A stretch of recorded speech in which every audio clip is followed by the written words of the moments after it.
हुजूर अकरम सल्लल्लाहु अलैहि वसल्लम ने इरशाद फरमाया कि क़यामत के रोज़ कुछ लोगों को चींटियों की शक्ल में उठाया जाएगा, तो लोग उन्हें अपने कदमों से रौंदेंगे।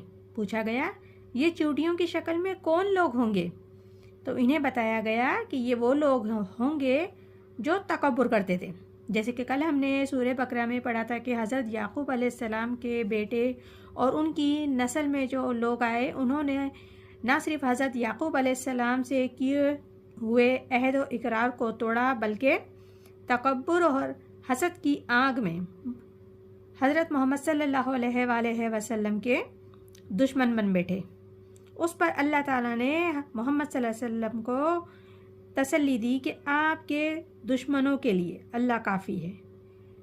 आपके दुश्मनों के से निमटने के लिए अल्लाह देखने वाला है और अल्लाह सुनने वाला है।